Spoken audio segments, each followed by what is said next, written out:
Hoy vamos a hablar de la función días360. La función días360 nos permite calcular el número de días que hay desde una fecha inicial hasta una fecha final. Por ejemplo, si nosotros tenemos una fecha inicial, voy a poner 12 del 2 del 2019,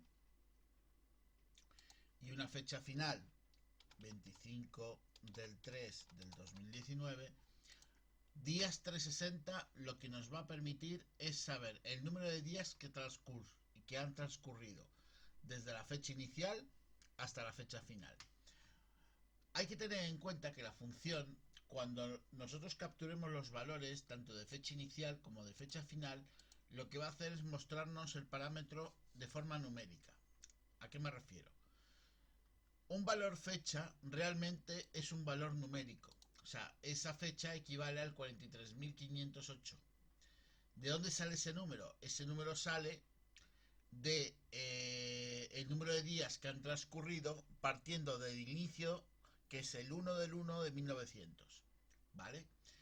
Eh, lo digo porque cuando nosotros ahora veamos el asistente veréis que os va a poner el valor como fecha a nivel numérico. ¿Vale? Bueno, vuelvo a trasladar el valor como fecha y vamos a ver qué nos proporciona la función días360.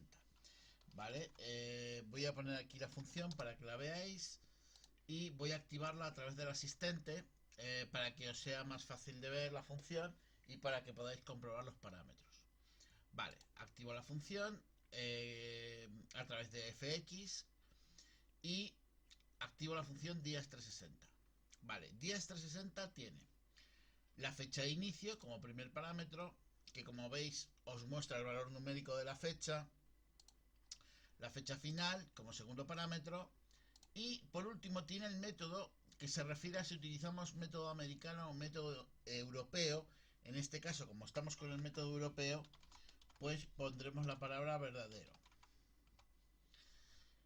Y en este caso nos está diciendo que los días que han transcurrido desde el 12 del 2 del 2019 hasta el 25 del 3 del 2019 son 43 días. Vale. Como veis, la función días360 es muy fácil de utilizar. Vale. ¿Qué cosa tenemos que tener en cuenta a la hora de trabajar con la función días360?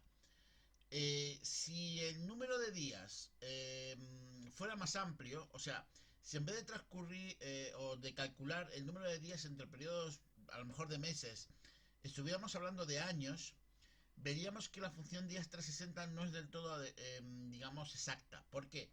Porque días360 parte de la idea de que el año tiene 360 días y para él todos los meses tienen 30 días. Entonces, digamos que sufre un pequeño desfase, ¿vale? En periodos grandes. Por ejemplo, si yo tengo como fecha de inicio, por ejemplo, estamos calculando la edad de alguien, ¿vale?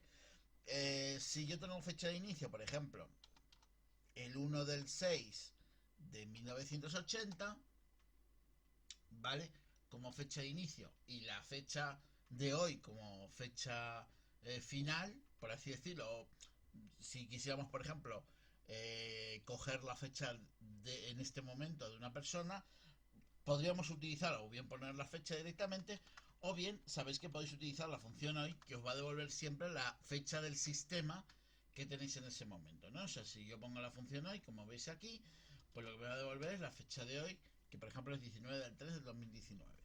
Vale, entonces, si yo quisiera saber el número de días que han transcurrido desde esta fecha hasta esta fecha, utilizando la función días360 veréis que nos muestra que el número de días transcurridos entre el periodo inicial y el periodo final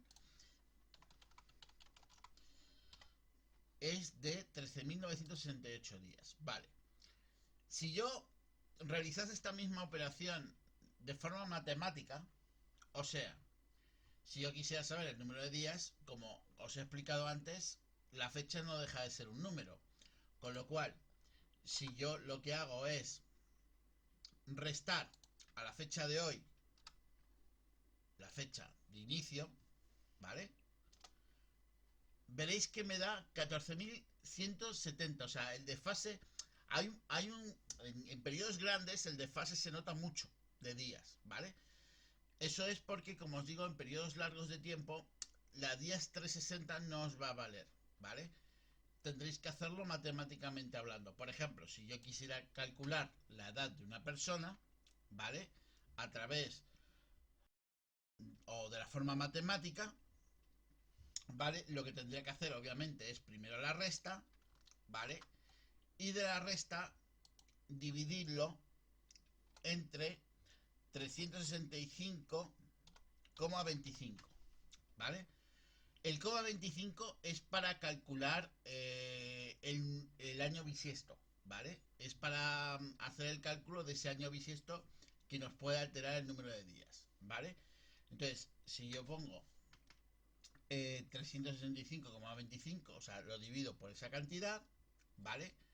Vais a ver que me va a dar en este caso la edad con decimales, con lo cual estaría mal, o sea, podría hacer directamente un redondeo reduciendo el número de decimales, pero el problema es que, como podéis ver, en cuanto me vaya aquí, me va a cargar un año más. Entonces, si por ejemplo estuviéramos hablando de una edad, tendríamos que utilizar no solo a nivel matemático el hecho de decir la resta dividido entre 365,25, sino que tendríamos que utilizar una función que se llama redondear menos, ¿vale?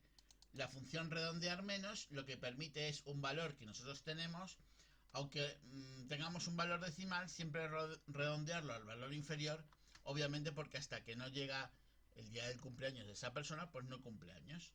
Con lo cual, utilizamos ese parámetro y la función redondear menos tiene la operación que se quiere redondear, ¿vale? Y el número de decimales que se le quiere añadir, en este caso, a esa función redondear menos, ¿vale? Vale, faltaría aquí un paréntesis y ya tendríamos hecho el cálculo que, como veis, digamos, desaparece en el número de decimales, ¿vale? Porque no voy a no los necesito en este caso porque estoy calculando una edad, ¿vale? Este caso, por ejemplo, estaríamos calculando una edad. Como os digo, días 360 nos va a permitir saber el número de días entre dos fechas, pero tener en cuenta que cuando sean valores muy amplios, la días 360 no es exacta y tiene un pequeño desfase de días porque calcula los años como de 360 días y lo que dice es que cada mes tiene 30 días. Bueno, espero que os haya servido y gracias por atenderme.